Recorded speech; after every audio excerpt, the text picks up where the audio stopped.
Today on The Global African, we'll talk about the Congressional Black Caucus's recent visit to Ferguson, Missouri, and we'll take an in-depth look at the Black Lives Matter movement. That's today on The Global African. I'm your host, Bill Fletcher. Don't go anywhere.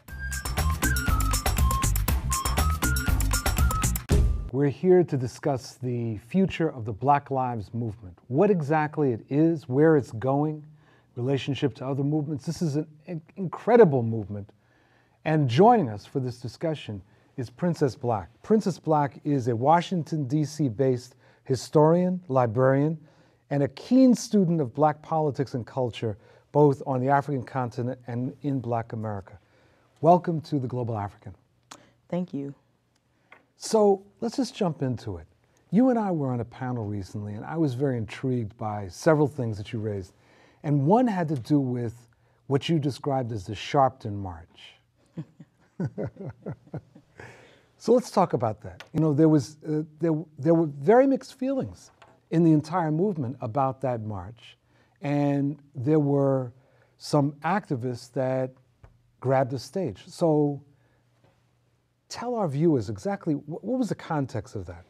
Well, to put it in full context, essentially what happened was we all got the word that Reverend Al Sharpton was calling a march to Washington, which the first flag for me was the fact that it happened almost overnight with like possibly a 2-week notice. Well, a lot of us in the movement, we're young, we're under or unemployed, and I was just like, you're giving us 2 weeks to get our money together? Granted, that wasn't my issue because I'm based in Washington, but for the people in Ferguson, in California, and around the country, I thought that was kind of abrupt. To just call a march so quick.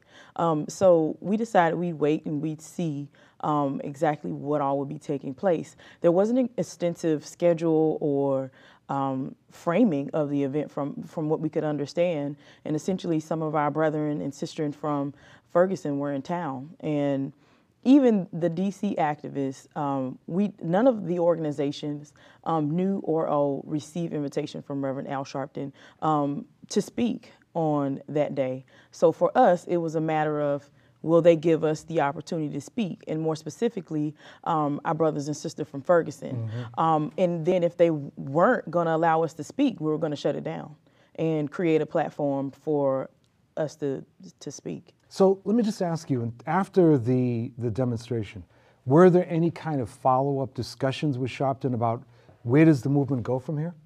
Well, I think that we don't really want to include Reverend Al Sharpton into our particular movement. And most of us generally have a non-negotiable attitude with individuals that don't include us. We literally had to barrage our way into that space. And then afterwards, they spent it to look like we were in fact offered a space and we weren't. So I don't really think there's anything to talk about. I think the best thing that Reverend Al Sharpton could do for us is move out of the way, respectfully.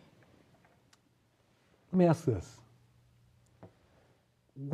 How would you define the Black Lives Movement? There seems to be no formal leadership. There's different organizations, and it seems like there's tendencies. That's not a criticism. To our viewers, what would you say to them? What is it? We're all highly organized in whatever space that we may be in. Extremely highly organized, strategic. We're working diligently to strengthen our communication. Although I wouldn't say that there are any problems with it. I just think that there's a lot of different things that we can do in terms of building stronger bridges and really kicking it up a notch. More so than we have before. At this point, a lot of people think we're quiet and we're not moving, when in fact we're doing a lot of training. We're working on political education, not just for ourselves, but also for the communities that we're embedded in. And we're working diligently to strategize for what's to come. A few weeks ago, there was this controversy around a statement by Oprah Winfrey. And I was struck because I felt like I wasn't sure what her intent was, and I'm not being sarcastic, in terms of the words, because sometimes you can read something and you don't feel the intent one way or the other. But there was a lot of criticism, and I'm just curious How did you interpret what she was saying? I mean, she was, as I understood it, she was saying that she didn't see any particular leadership in the movement and that the movement needed leadership, something to that effect. Well, I think that many of us are utilizing the SNCC model in a sense that we don't have a centric form of leadership. We're all leaders. We're all equipped. We're all equipped to speak for ourselves. I think that I'm here rightfully representing my brethren, and I don't think that they would disagree with any of my sentiments because we're kind of on the same page. So when it comes to Oprah, I don't think we really care too much about what she has to say because she's obviously not invested in this movement. Why do you say obviously not invested? She really hasn't made any statements. She hasn't aligned herself. She has $1 billion. She could, she's not funding the movement. She's not showing up as Harry Belafonte or a Danny Glover would, or Dick Gregory for that matter. She's not helping us, assisting us, or any of these communities. So who cares what she has to say? One of the concerns that I've had, with all due respect to the Black Lives Movement, is that I'm hoping at least that it expands beyond the issue of police brutality. And I say that for a couple of reasons. One is that having been through many struggles around police brutality in my lifetime, there is normally a certain lifespan to those struggles. And then it just sort of eases away. This movement has been different, I grant you that. But many of these struggles don't seem to connect to other aspects of racial oppression. And so in other words, we have these fights around police brutality, but somehow that's not connected to issues of jobs or housing.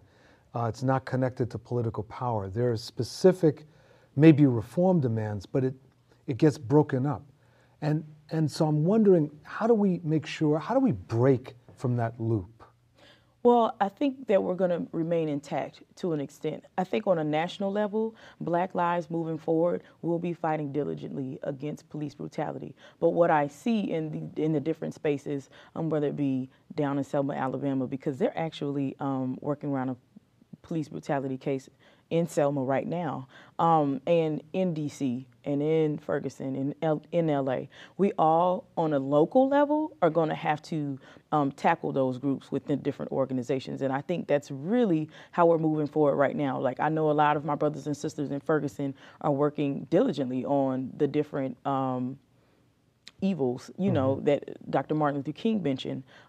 They're in City Hall, they're in the schools, they're in all of these different areas. And Ferguson is a model because they're utilizing all of these spaces so brilliantly. How? Give me an example. For example, being that I have a library background, they've been using the Ferguson Library. Like back in August, one of the teachers came forward when they weren't in school because of all of the civil unrest in the city. One of the teachers went to the library and said, can we use some space here because we would like to entertain the students, while they're not in school and provide, food and a place for them to go. And so the library director, which is also the only librarian there, it's a very small library, you turned that space into an ad hoc school. And then once that overflowed, he was able to build a bridge with a church right down the street. So they had overflow at the church. And so many of these different organic things are taking place in that space to support the community in various ways. And they are working very hard to uplift the community outside of police brutality. So, I mean, you'll need then some level of sophisticated organization in order to do exactly what you're describing. I mean, at this point, I think we're doing a really good job communicating. But like you said, an upper level of sophistication in terms of like making it almost instantaneous and like strung together. I don't know how that will stand in this country because our privacy is being constantly invaded with all of these different technologies. And, so that's one of the reasons why it hasn't gotten to that level now, because we're a bit timid to move forward with something that advanced. Let me ask you one more question. Black women have always been central to every movement among African Americans and beyond African Americans. In the trade union movement, some of the best activists and most consistent are Black women. And so it doesn't surprise me at all to see that in the Black Lives Movement, Matters movement. But what's interesting for me is that there seems to have been a real concerted effort to move into leadership. It's not simply being activists, but real leaders. And I was curious from your perspective, have there been struggles within the movement around issues of gender, or were the initial organizers, the key leaders from the onset women? From the onset, it's been women. Back in August when the whole momentum started, I can speak specifically for DC. It was a large gathering. We gathered at Sankofa. It was an organic meeting that we ended up having, and most of the people there were women, and there were like 1, 2, 3, maybe 4 or 5 guys in a sea of like 30 plus women. We, from that meeting, 5 strangers got in a car and went to Ferguson because we wanted to stand in solidarity on the front lines with our brethren. And when I look back at that space, it's like it was me, 3 other women and 1 guy. Mm-hmm. And that generally tends to be what happens. Even after we had the teach-in the other day that mm-hmm. you were a part of, mm-hmm. When we were talking to Dory Ladner of SNCC mm-hmm. Post, I looked around and it was like all women and right. 1 guy. And it always happens to be that 1 guy. It always happens to be Chuck. Chuck is everywhere. Mm-hmm. But it's been female-led from the onset. That's great work. Thank you very, very much for taking this time. Thank you. All right. And thank you very much for joining us for this segment of The Global African. I'm your host, Bill Fletcher. Stay tuned. We'll be right back, so don't go anywhere.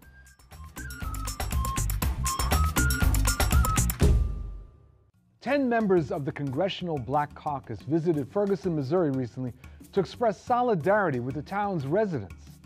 Days before the anniversary of Dr. Martin Luther King's birthday, CBC representatives attended a church service honoring Dr. King, where community residents spoke out about their struggles with police brutality.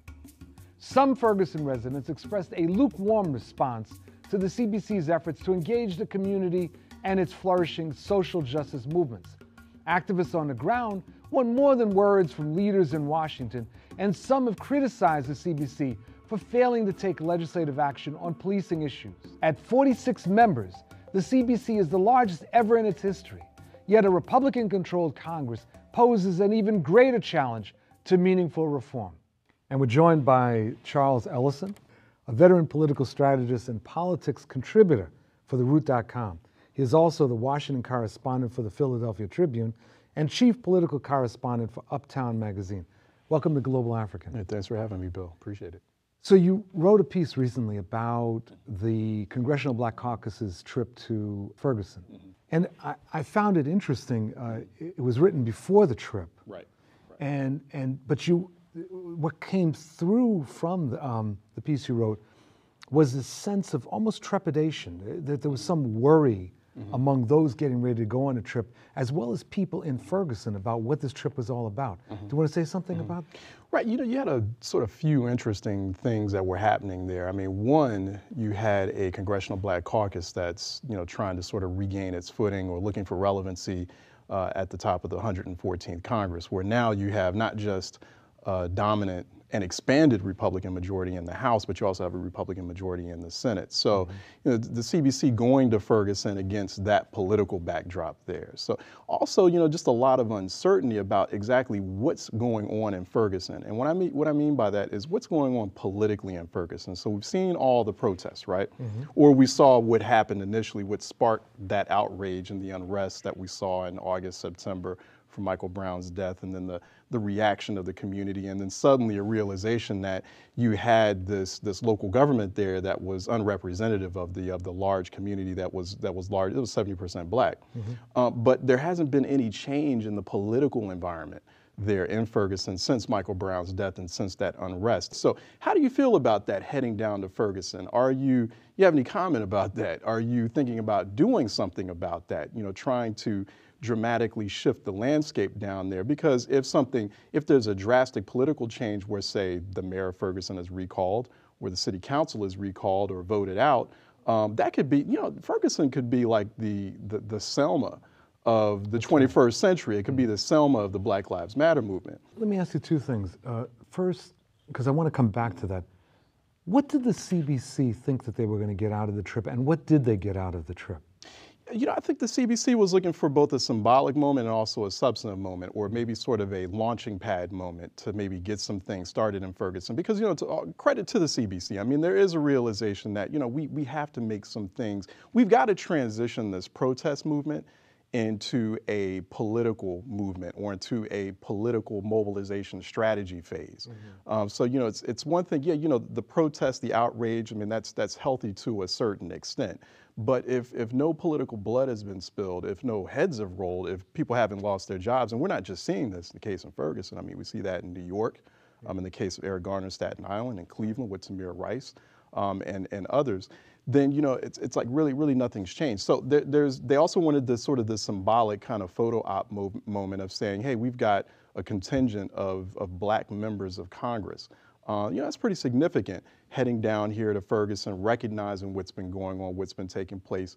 The residents had mixed feelings about it, at least the residents that I had talked to down there in Ferguson, and also the activists as well. A lot of activists who were in this movement weren't even aware that the Congressional Black Caucus was making that journey down there. There were a lot of actually black state legislators in that area who weren't aware of the trip until maybe like a day before it was happening.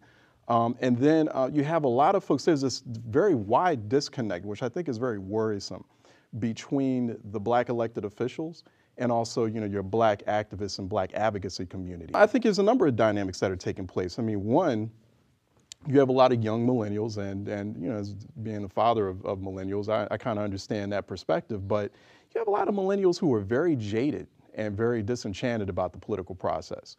They see the political process as something of a, of an episode out of House of Cards or Scandal, right? And so they see all this deal cutting being made. They don't see positive change happening.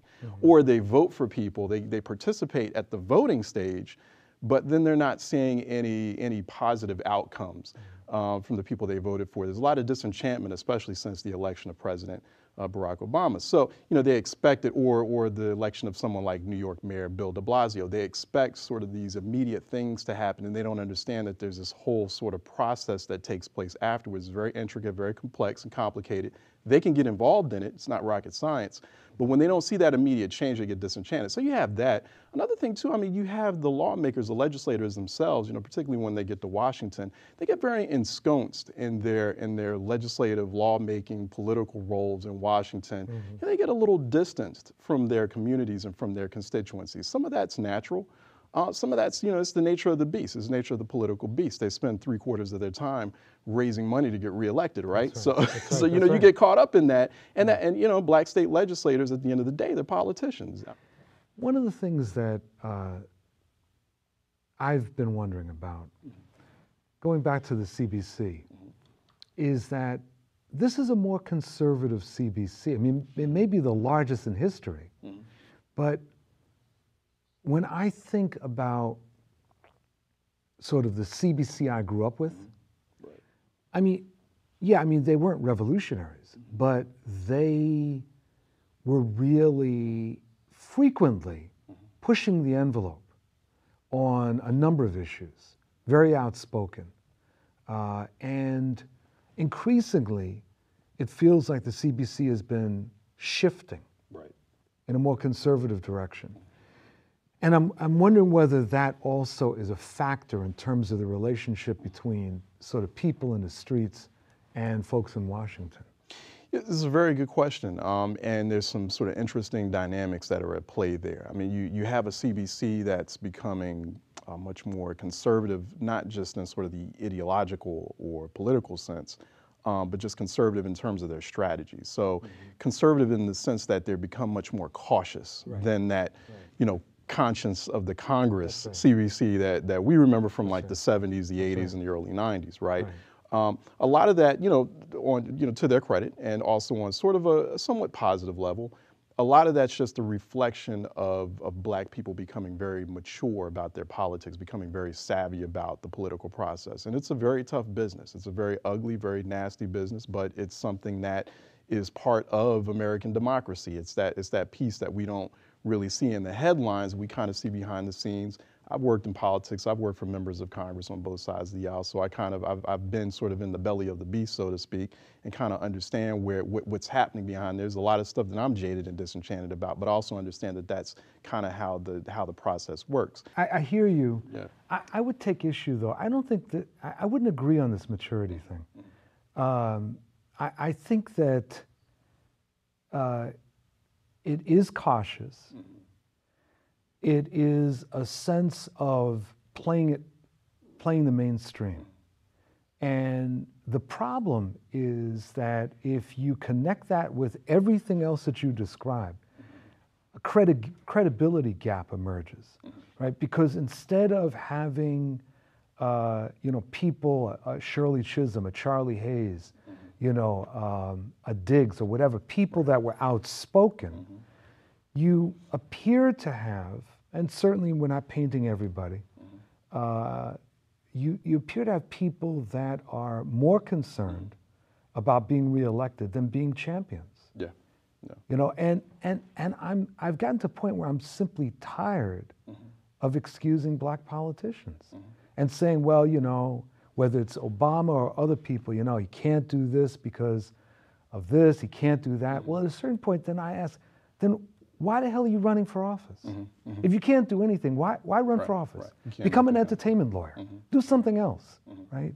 I mean, so I don't see the maturity thing. Bill, you make a very good point there in the sense that for black folks, politically, socially, economically, I mean, the stakes are very high. So, you expect a bit more, and rightfully so, from your black elected officials. Given the history, given the legacy, given the 400 years of angst, that we've had to just muscle our way through, right?